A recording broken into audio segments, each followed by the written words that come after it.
Muito bem, gente, olha só o programa Esporte Total já na área com você. Vamos começar já falando aí do Paysandu Esporte Clube, hein? Tem jogo hoje contra o Náutico lá no Recife. Vamos ver se o Papão consegue trazer aí esses 3 pontos que livrariam o Paysandu por total aí desse risco de estar aí na zona do rebaixamento. Vamos falar também aí sobre a questão das vendas de bebidas, que vai ter já uma reunião marcada, já teve uma, vai ter outra, para ver se a torcida para de estar correndo risco aí fora dos estádios, né? Tem muita coisa envolvida e realmente a gente não sabe o quanto vai ser benéfico essa questão da volta da bebida alcoólica dentro dos estádios do Pará. Vamos falar sobre o Corinthians, que está aí a um passo do título da Série A, e vamos falar também sobre as notícias da seleção brasileira e o futebol internacional. E é claro, né, já começou a 34ª rodada da Série B, jogo de ontem, e o Internacional empatou, tá sem vencer já 3 jogos o Inter, hein? Tudo isso você vai curtir agora no programa Esporte Total, que já está no ar.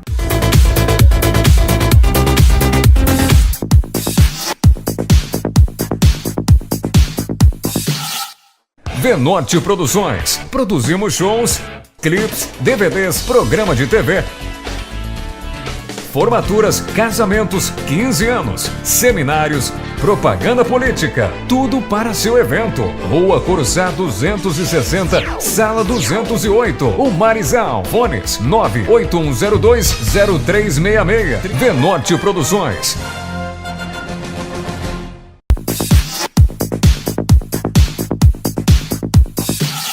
Muito bem, já direto aqui então do Esporte Total com você, mais uma vez com ele, nosso comentarista de todas as terças, fazendo aqui o pré-jogo Paysandu e Náutico. Jorge? Mais uma vez, valeu, obrigado pelo convite, estamos aí, né, para bater essa bola e parabenizar pelo programa aí, pela audiência, viu? Obrigado, Jorge Anderson, parabenizando sempre você também como um dos grandes comentaristas do esporte, Obrigado. Sempre trazendo aí as novidades do Paysandu, do Clube do Remo, e ele está aqui hoje para falar aí sobre o pré-jogo Paysandu e Náutico, porque a gente está sabendo que logo mais o Papão tem uma missão nada fácil, é aquilo que a gente falou, todo jogo que vem pela frente agora serão jogos realmente difíceis. O Paysandu está a 3 pontos para conseguir se livrar de vez aí da zona do rebaixamento e carimbar a permanência à Série B para o ano que vem. Jorge, qual é a tua visão? A gente já está vendo aqui as cenas na nossa tela do jogo passado de Paysandu e Náutico, um jogo onde o Paysandu fez uma apresentação nada boa, digamos assim, e foi salvo aí pelaquele pênalti. Sim. Onde o Paysandu saiu com a vitória lá do estádio Mangueirão. E aí a situação hoje já é completamente diferente. Outra situação. A gente tem visto um outro Paysandu mais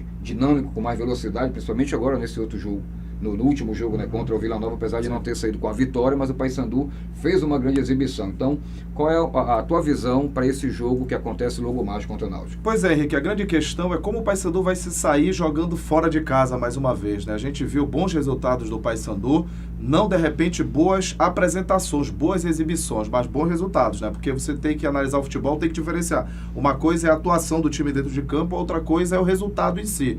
Fora de casa, o Paysandu trouxe sim bons resultados. É claro, venceu muitos jogos fora de casa. Melhor campanha do Paysandu na história, né? Jogando fora de casa, exatamente. Mas não com aquele futebol, digamos assim, exuberante, que chame a atenção do torcedor. Até porque quando veio jogar em Belém, o torcedor cria aquela toda expectativa e vê que o time fica no marasmo, fica na mesmice. E foi o que aconteceu contra a equipe do Criciúma, embora o Paysandu tenha vencido por 1-0 aqui, no jogo contra o Vila Nova, onde já não conseguiu o resultado. Ou seja, o Paysandu teve atuações ali medianas, mas contra o Criciúma teve um bom resultado, contra o Vila Nova não teve. Então eu quero deixar bem claro isso. Eu acho que a gente tem que analisar. Uma coisa é você analisar o time em si, a atuação do time e como consequência vindo ou não o resultado. Para esse jogo contra o Náutico, eu sinceramente, meu amigo, não dá aqui pra gente cravar, olha, torcedor do Paysandu, o Paysandu vai conseguir uma vitória, vai empatar, ou então vai conseguir uma boa atuação, porque o time do Paysandu oscila muito, é muito inconstante. E essa falta de constância, de regularidade, é que vem sendo um dos motivos para o Paysandu, como você falou. Está a 3 pontos para se livrar desse rebaixamento, pelo menos a matemática indica isso, mas se você analisar o Paysandu, mesmo em 11º, está a 3 pontos da zona de rebaixamento, embora o Luverdense tenha vencido, tenha empatado ontem contra o Internacional. Bom CRB resultado, né? Ótimo foi resultado um bom resultado porque segurou o Luverdense. É aquilo que a gente sempre comenta. O Paysandu ainda não pisou dentro da zona de rebaixamento. Sim. Não foi só, desculpa os torcedores do Paysandu, mas não foi por mérito total do Paysandu não, viu? Porque os times que estão abaixo, o tempo todo estão tropeçando no resultado. Tem ajudado muito o Paysandu. E esses times que estão aí, o Paysandu na 11ª posição, até o 17º ali, com exceção do ABC, do próprio Náutico e do Santa Cruz, que praticamente estão rebaixados, mas esses times têm campanhas idênticas, oscilações, são times que não mantêm regularidade. Então o Paysandu vencendo o Náutico, que vem de vitória contra o Santa Cruz, é um passo fundamental, porque de fato rebaixa o Náutico praticamente e o Paysandu consegue dar essa desafogada. E tem que ser nesse jogo, meu amigo, porque se deixar nos próximos jogos afunilando, o Paysandu vai jogar com o Ceará lá em Fortaleza, né? Tem um jogo contra o próprio Santa Cruz. Na última rodada pega o Figueirense, que ainda está lutando aí. Não pode deixar para esses últimos jogos, tem que ser agora contra o Náutico. É verdade. E aí eu acho que o seguinte, não vai ter o Marcão para o jogo. Continua com virose, né? Continua com virose. Aliás, suspeita de pneumonia, inclusive. Pneumonia, né? Agora, aquela questão, a gente torce para a recuperação o mais breve possível aí do Marcão. A torcida do Paysandu cobrava muito isso, inclusive chateava o Marquinhos Santos, porque ele sempre teve uma preferência muito grande pelo Marcão. E na última partida, o ataque do Paysandu teve mais velocidade, mas não saiu com a vitória. Então, deixou bem claro ali que não é questão do Marcão. Como eu até conversei com ele na coletiva contra o Criciúma, ele disse: Henrique, isso aí não é uma coisa pessoal. A gente tem que estar mexendo nas pedras com muito carinho, com muita cabeça no lugar, porque se a gente fosse deixar levar pelo que o torcedor quer falar, não é preciso técnico. A torcida é quem montaria o time. Essa questão de escalação de jogador, com relação ao Marcão, não tenho nada contra o jogador também, a gente não tem nada contra, a gente está falando do profissional, dentro de campo. E para esse time do Paysandu, eu acho que o Paysandu não necessita de jogar com camisa 9, com um fixo. Eu acho que um ataque de mais velocidade, eu venho batendo nessa tecla. Você tem o Wellington Júnior, tem o Magno, tem o Bergson, Caion, que não são propriamente centroavantes. O Caion, que não é aquele jogador de área, aquele 9 que faz o pivô, mas é um jogador que se movimenta. Correu muito, inclusive, no último jogo, se movimentou. Eu acho que a palavra é essa, movimentação. O Paysandu tem que ter isso. Não tem um time encorpado, não tem um padrão de jogo, mas tem que ter mobilidade. E com o Marcão, o Paysandu fica meio estático, porque às vezes ele recebe a bola, ele não é mau jogador, ele sabe fazer o pivô, mas os jogadores estão distantes, falta essa movimentação, inclusive do centroavante. Sempre aquele problema do último passe. Porque aí o jogador vem chegando com outro detalhe. Paysandu, todo mundo sabe, desde o Campeonato Paraense necessita do camisa 10. Chegou o Fábio Matos agora, tem o Juninho, mas ainda não são aqueles jogadores. Então, quando você coloca um ataque leve, digamos assim, surge mais possibilidades. Embora você não tenha um time organizado dentro de campo, não tenha padrão, mas pelo menos você tem mais possibilidade de chegar ofensivamente. É isso aí. E aí, como já é de praxe aqui, vamos deixar o teu resultado, né? Que eu quero ver se tu dá uma dentro agora aí. Bora Qual ver. o teu resultado pro jogo? Chuta aí. Rapaz, é um jogo difícil, mas eu acho que é um jogo de muitos gols. Olha, acho que tipo um 2-2 eu vou apostar aqui. 2-2. Se for isso aí, tu vai matar o torcedor do Paysandu. Acha o desfibrilador pro coração, vai ser Olha, fácil. eu vou apostar aí aquela questão, a gente sempre está torcendo, né, para os clubes paraenses, é difícil, mas eu vou apostar numa vitória do Paysandu aí, eu vou fazer o seguinte, para não ficar igual, 2-1 pro Paysandu, beleza? Então é isso. É importante você apostou na vitória, eu fiquei meio reticente no empate aqui, mas se vencer... Pela necessidade que o Paysandu tem de vencer. Muito melhor, com certeza. E tomara que vença, né, para que o nosso futebol tenha... Agora a gente tem que analisar, a gente tem que analisar a coisa friamente. Quando eu falo aqui 2-2, quando eu falo 2-2, o Jorge Anderson está torcendo contra, não, estou dando minha opinião aqui. Negativo.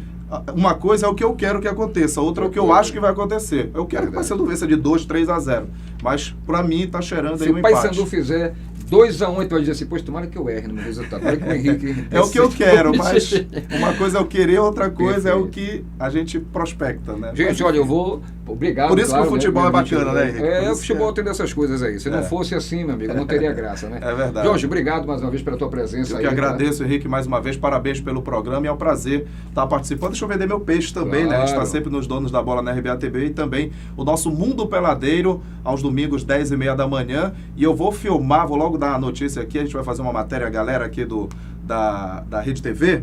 O nosso Henrique Bezerra aí fazendo os gols da fera no futebol pelado. Vamos filmar, vamos filmar. Em breve. Né? Eu já sei que você é artilheiro, né? Artilheiro.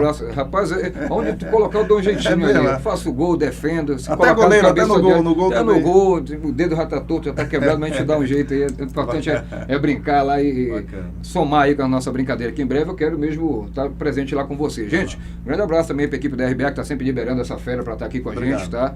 E é isso, daqui a pouquinho, depois do intervalo, eu tô voltando com as últimas notícias aí do Paysandu, que já treinou, né, já está descansando e concentrado aí para o jogo de logo mais contra o Náutico. É claro, trazendo as notícias aí nacionais e internacionais, mundo afora. Daqui a pouco, depois do intervalo.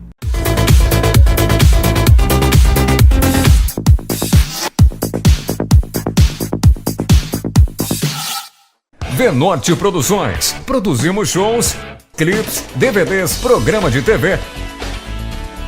Formaturas, casamentos, 15 anos, seminários, propaganda política, tudo para seu evento. Rua Coruçá 260, Sala 208, o Marizal, fones 981020366. Venorte Produções.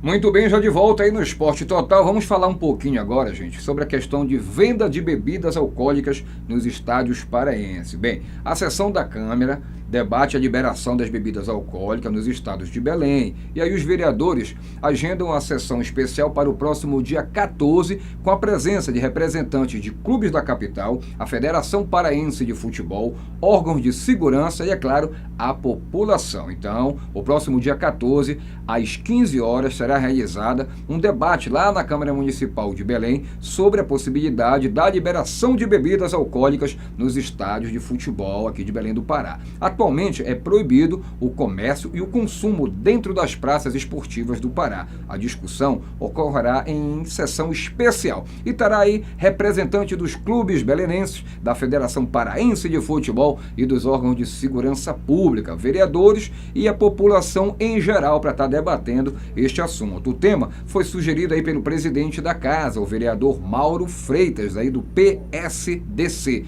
no último dia 29. E o agendamento da sessão especial foi aprovado por unanimidade. A justificativa utilizada por Freitas é que torcedores ficam sujeitos a roubos e assaltos em torno ali do estádio de futebol, onde é permitida a venda das bebidas. E aí o torcedor fica horas do lado de fora, à mercê dos bandidos, consumindo as bebidas alcoólicas até o último minuto antes de começar a partida. O que acontece é que quando o jogo se inicia, todos os que querem entrar juntos, aí já viu, né? É aquela aglomeração total, aquela confusão nas catracas, e aí acontecem também muitos furtos. Não é a primeira vez que a questão é colocada em discussão. Em 2015, 2 projetos de lei buscaram a liberação no âmbito estadual. Era de autoria do deputado Milton Campos, do PSDB. Hoje, inclusive, diretor de futebol do Clube do Remo. Então vamos aguardar aí para ver o que acontece. Será que é liberado? Será que não é liberado?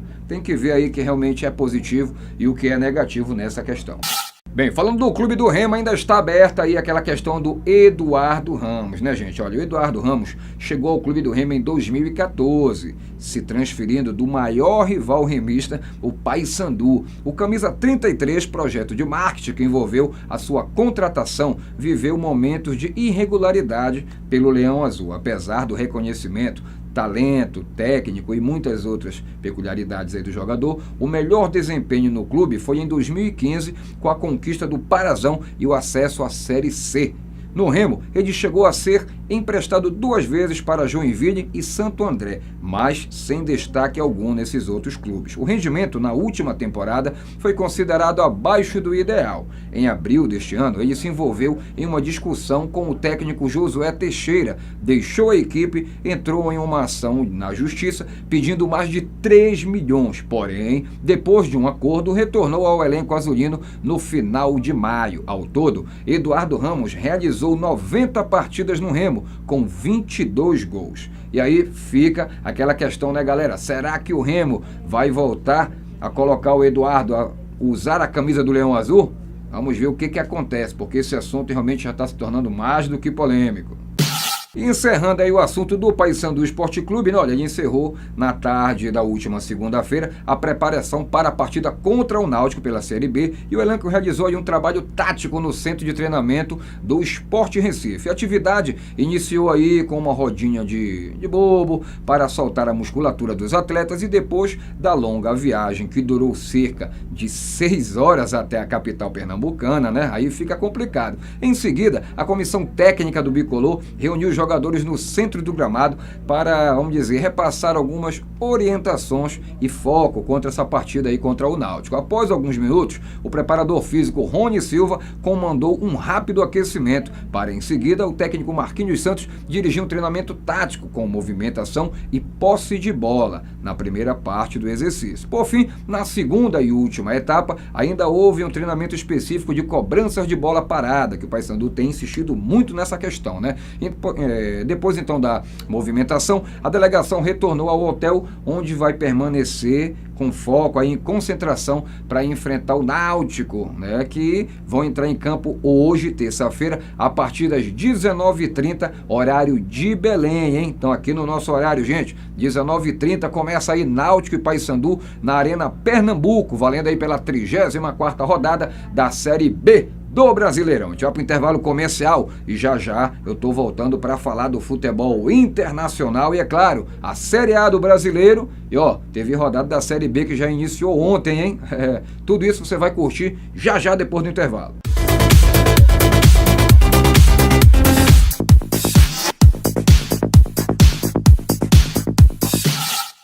Olha, vamos falar então ainda da Série B, né, gente? Porque ontem iniciou a 34ª rodada da Série B e o Internacional ficou no empate contra o Luverdense.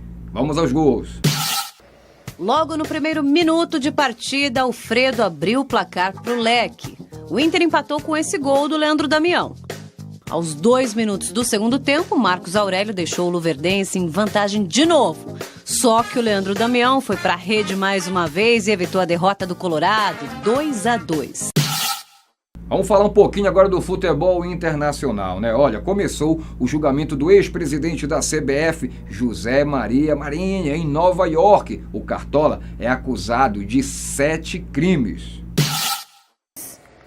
O dirigente compareceu ao tribunal do Brooklyn. O julgamento deve durar 2 meses. A primeira semana será dedicada à formação do júri, composto por 12 pessoas. Na saída, teve protesto. Moisés Campos, ex-funcionário da CBF, e Valmir Diniz, funcionário público do estado do Rio, ergueram uma faixa com a seguinte frase: Estados Unidos da América ajudem a prender os brasileiros corruptos que administram o nosso futebol. Cadeia neles. Marinho é réu no caso FIFA, a maior investigação sobre corrupção na história do futebol. Ele é acusado de crimes de fraude, lavagem de dinheiro e organização criminosa. Teria, por exemplo, recebido suborno em contratos de marketing da Copa do Brasil e também nas negociações de direitos de televisão de torneios da Copa América. Se condenado, pode pegar 10 anos de prisão. O ex-presidente da CBF nega as acusações. Ele está em prisão domiciliar em Nova York há 2 anos. Rapaz, complicada a situação do homem aí, né? Bom, olha, a seleção brasileira está em Paris. Sexta-feira, os comandados do Tite encaram o Japão em Lille, na França. E no dia 14, vão para o estádio de Wembley para pegar a Inglaterra. Quem traz os detalhes pra gente é Luciano Júnior, que conta inclusive como foi o primeiro dia da equipe na Cidade de Luz.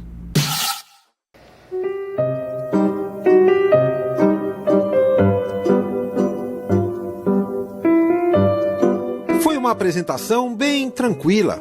À porta do hotel, poucos jornalistas e um ou outro torcedor em busca de uma selfie ou um autógrafo. Os carrões que trouxeram os jogadores, esses sim, chamaram a atenção. Essa é a penúltima convocação antes da lista definitiva para a Copa da Rússia. E pode-se dizer que após o final das eliminatórias, este já é o primeiro grande passo em relação ao trabalho para o Mundial. Dos 25 jogadores convocados, 2 se apresentam amanhã. São eles Diego do Flamengo e Diego Souza do Sport. Até quarta-feira, o grupo treina aqui em Paris. Felipe Coutinho e Neymar, que estão com problemas de contusão e não jogaram suas últimas partidas nos clubes, são as primeiras dúvidas para o jogo contra o Japão. Neymar tratou de mostrar serviço e treinou forte. Correu bastante e não se queixou de dores musculares. O trabalho ganhou a confiança do médico da seleção. Liberado, à disposição. Já Felipe Coutinho não foi tão bem. Jogar contra o Japão, bem difícil. Mas estamos trabalhando nessa recuperação para que ele esteja totalmente à disposição da equipe a partir do segundo jogo. O único que ficou de folga hoje foi o Canarinho, o mascote da seleção. Ao invés de ir ao estádio, ele foi passear por Paris. Mostrou que tem habilidade com a bola. E como a seleção de Tite, muita popularidade por aqui. Ainda falando do futebol internacional, olha, Robbenzetti, grave esse nome, hein? Robbenzetti, este foi o nome mais comentado no campeonato alemão, agora no último final de semana. Olha só por quê. Durante a partida contra o Borussia Mönchengladbach, o goleirão do Mainz deu um susto daqueles na torcida, gente. Depois de receber a bola, ele até dominou bem, o goleiro. O problema é que foi distraído, procurando ali para quem passar a gorduchinha, e ele esqueceu dela e chutou o vento, gente. Olha aí, coitado. O lance só não foi mais bizarro porque a zaga conseguiu chegar em tempo ali para evitar o gol do adversário, né? A partida terminou em 1-1. Vamos voltar pro Brasil? E o Corinthians, hein? Olha, deu um passo gigantesco rumo ao título do Campeonato Brasileiro ao derrotar o Palmeiras. E agora, como é que fica, hein?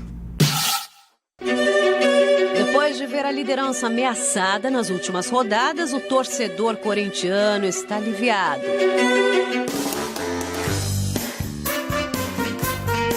A vitória sobre o Verdão deixou o título brasileiro muito próximo. Com os 3 pontos conquistados, a equipe de Fábio Carelli abriu 8 de vantagem agora para Grêmio e Palmeiras e 6 a mais que o Santos, segundo colocado. Agora a questão da euforia aí a gente tem que controlar, tem que ser bastante maduro e ser inteligente para jogar com essa vantagem. Carelli, acontece que a vantagem não passa só pela pontuação, não. Vamos explicar melhor, gente. Imagine o seguinte, nas últimas 6 rodadas, o Santos vence todos os jogos. O Corinthians perde 2 partidas, mas vence outras 4. Ambos, então, somariam 74 pontos. Só que o campeão seria o Timão. O motivo? Uma vitória a mais que o Peixe. Ou seja, 4 vitórias, independentemente dos resultados dos outros adversários, garante o heptacampeonato brasileiro ao Timão. Tá ou não tá bem na foto, alvinegro?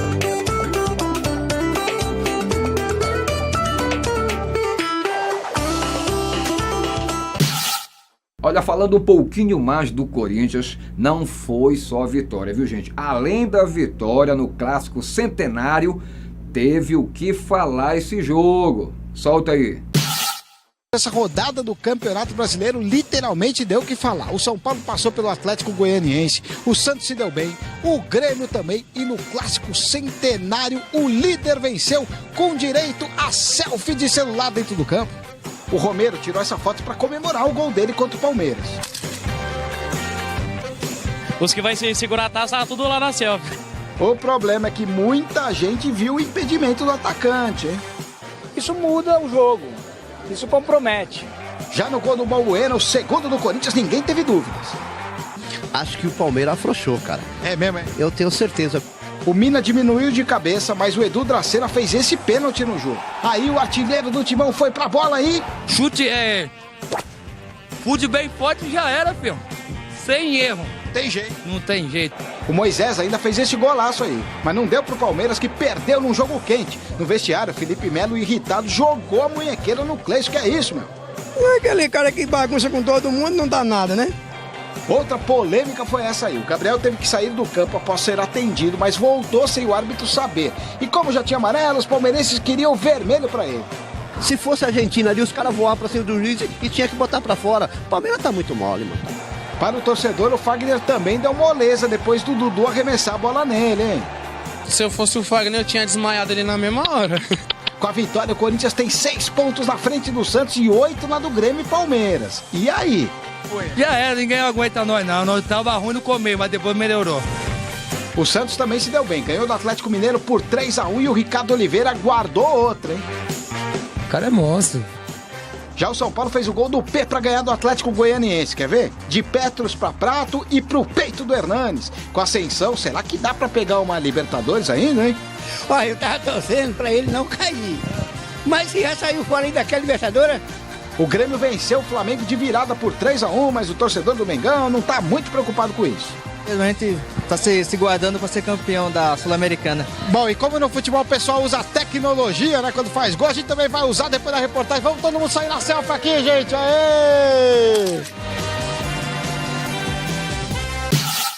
Muito bem, gente, olha o Esporte Total chegando ao finalzinho. Amanhã eu tô de volta trazendo aí mais informações do esporte em geral para você. Lembrando que hoje tem continuidade aí a Série B, 34ª rodada. Amanhã a gente vai estar mostrando isso, não só os melhores momentos de Paysandu e Náutico, ou melhor, Náutico e Paysandu, como os outros gols da rodada que, vamos dizer assim, dão continuidade, né? A partir de hoje, terça-feira. Então, até amanhã com mais Esporte Total aqui, 13h, na tela da Rede TV, canal 47.1 Belém. Para você que perdeu o programa, não perde tempo não. Entra aí, ó, no nosso canal do YouTube, vai lá e assiste o programa na íntegra.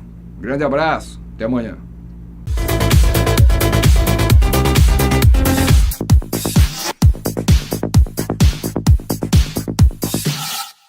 Programa Esporte Total.